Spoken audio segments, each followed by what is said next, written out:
badan kita juga, duduk diam, oh ya duduk, terus habis itu nggak makan lagi, nggak main lagi, fokus, oke? Nah sebelumnya kita berdoa dulu, mari kita berdoa. Ya Bapa, terima kasih Tuhan untuk hari ini kami bisa berkumpul lagi bersama-sama untuk ibadah sekolah minggu kita Tuhan. Tuhan, sekarang kami mau memuji muliakan nama-Mu, berkati supaya kami bisa menyanyi dengan penuh semangat Tuhan. Terima kasih Tuhan, kami sudah doa, amin. Nah, sekarang semuanya berdiri yuk. Kita mau menyanyi Di Badai Topan Dunia, oke? Ada yang tahu lagunya? Ada juga yang nggak tahu. Yang nggak tahu kita belajar bareng-bareng. Ikutin gerakannya Kak Cynthia dan Kak Gildi, oke? Oke.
Oke, adik-adik boleh duduk kembali. Kita mau sama-sama menyembah Tuhan.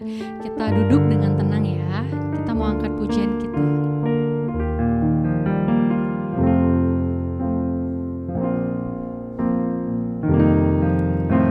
Seperti rusa rindu sungaimu, jiwaku rindu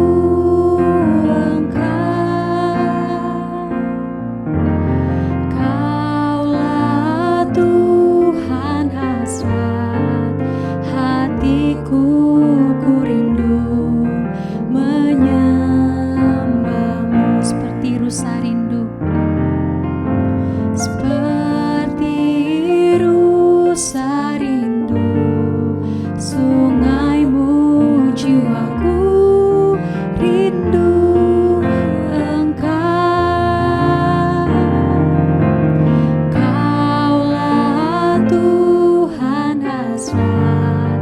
hatiku, ku rindu menyembahmu. Kau kekuatanku, Kau kekuatan dan perisaiku. Kepadamu rohku berserah.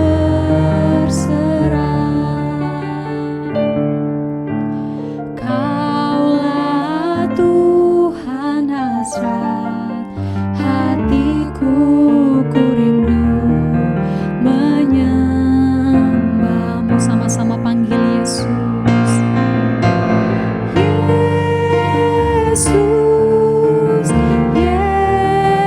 Yesus, Kau berarti bagiku.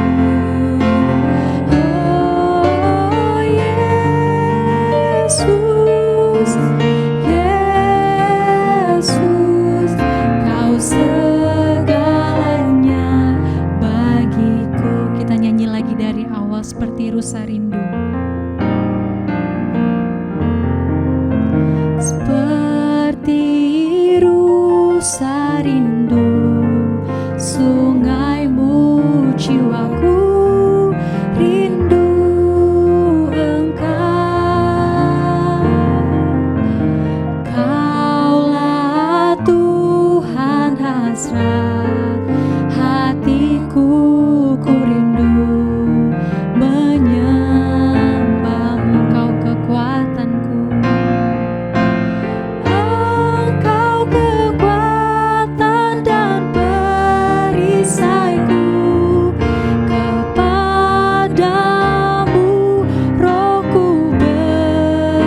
kasih Yesus, Kau Bapa yang baik. Kami bersyukur punya Allah seperti-Mu. Haleluya, Engkau baik bagi kami.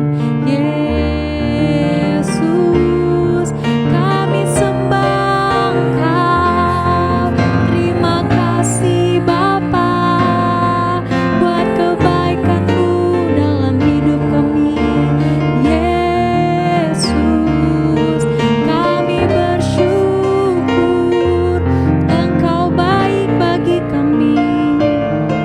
Kau kekuatan kami Tuhan, Kaulah Bapa kami, Kau sahabat kami. Haleluya. Sama-sama panggil Yesus. Yesus, Yesus, Kau berarti bagiku. Oh Yesus, Yesus, Kau segalanya bagiku. Sebut Yesus. Yesus, Yesus, Kau berarti bagiku. Oh Yesus, Yesus, Kau segalanya bagiku. Kau segalanya, Kau segalanya bagiku. Kau segalanya, Kau segalanya bagiku. Terima kasih Tuhan, terima kasih Bapa, Kau segalanya buat kami Tuhan. Saat ini kami mau dengar firman-Mu, biar Kau Bapa yang mengurapi kakak-kakak yang menyampaikan firman, dan kami siap untuk menerima firman-Mu. Yang siap menerima firman Tuhan, sama-sama kita katakan amin.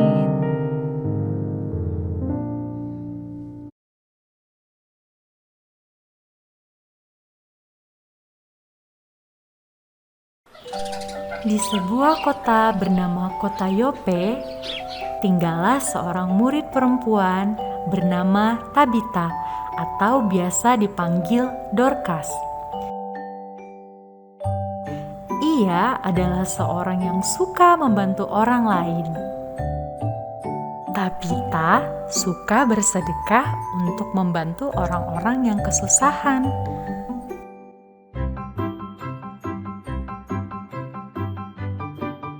Bahkan, Tabita juga membuatkan baju untuk mereka orang-orang yang berkekurangan. Suatu hari, Tabita jatuh sakit.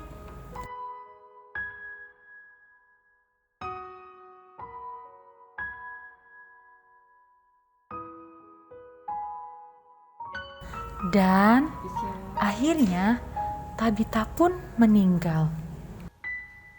Adik-adik, apakah ini akhir dari kisah Ibu Tabita atau Dorcas? Meninggal dan sudah? Belum selesai. Mau tahu kelanjutannya? Kita lanjutkan.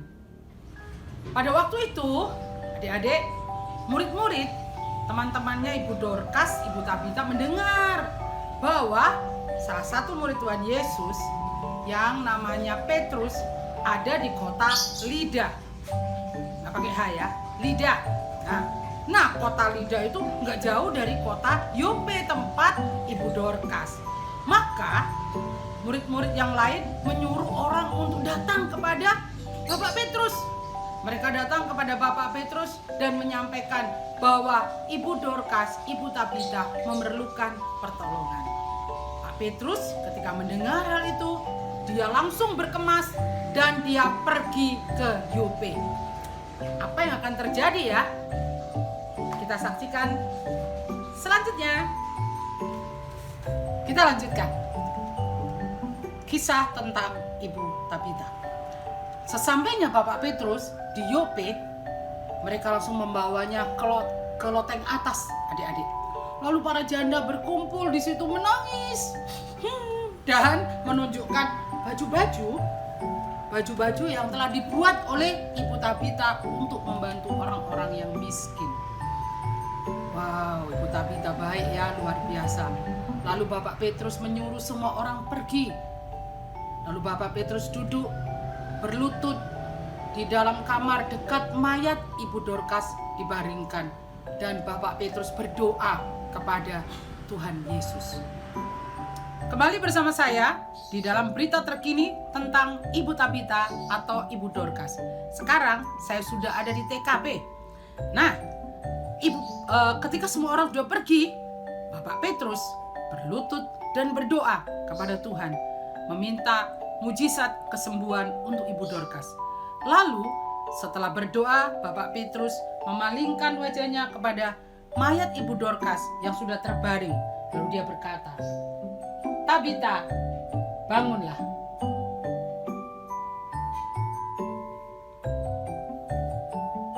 Wow, luar biasa. Ibu Tabita bangkit lagi, adik-adik. Wow, semua itu bukan Bapak Petrus yang mengerjakannya, tapi Allah sendiri, Roh Kudus yang menolong Bapak Petrus. Bapak Petrus hanya mau untuk melakukan kehendak Tuhan. Dia mau untuk menjadi saksinya Tuhan. Begitu juga dengan adik-adik. Adik-adik, kalau kita mau, Tuhan, Roh Kudus akan membantu adik-adik, menolong adik-adik untuk adik-adik bisa menjadi saksinya Tuhan. Menjadi pemberita kabar baik buat teman-teman, buat saudara-saudara, buat mama, buat papa, dan buat semuanya. Siapa yang mau? Saya juga mau. Pasti di rumah adik-adik juga mau ya. Dan kita mau dipakai oleh Tuhan. Nggak usah takut, jangan takut. Karena Tuhan, Roh Kudus yang akan membantu adik-adik semua. Oke. Adik-adik, kuasa itu bukan karena Bapak Petrus. Bapak Petrus juga takut sebetulnya. Tapi Bapak Petrus ingat, Tuhan pernah berkata, Dia akan mengirimkan penolong, yaitu Roh Kudus, yang akan membantu Bapak Petrus untuk menjadi saksi, melakukan amanat agung. Sehingga apa yang diikat oleh Bapak Petrus di bumi akan terikat di sorga. Apa yang dilepaskan oleh Bapak Petrus di bumi akan terlepas di sorga. Janji itu untuk kita semua, adik-adik.